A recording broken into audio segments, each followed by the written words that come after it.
Assalomu alaykum Oltin davradan kuzatuvchilari. Navbatdagi adresimiz Toshkent Chinoz. Yana точный adresi o'zi o'qimdan o'zlaridan bilamiz. Bu joyimizga taroqli fasonni o'rniga nerjiyga qo'yilgan holat bor. Qirg'izistonga qilingan shu fasonimiz yoqib qopti. O'zi adresni точный bilamiz. Endi assalomu alaykum. Yaxshimisiz? Charchamayapsizmi? Okay, klientlarimizga qiziq. Adresni точный tushuntirib bersangiz.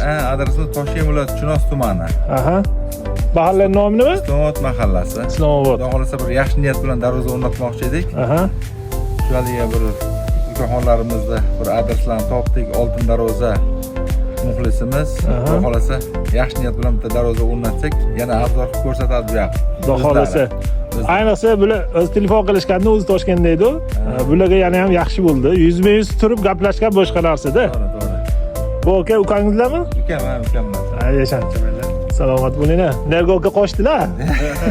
Bu aka. Ushdi. Asosiy meni ukish kuzatan qoldi, lekin videoga chiqqani qo'shdilar. Lekin bir olaman. Mayli, oling. Okey. Kuch-quvvat bersin sizlarga ham. El xizmatida charchamaysiz. Yashan. Aka, shundoq chiqib gapirib bersangiz, klientlarga qiziq bo'lib qoldi va shularsi ham. Qiziqdik, ko'rdik. Materiallarni ham haqiqatan zo'r narsa ekan. Rahmat. Okani lavzlarga 2 dona ruchka qo'shib berdim.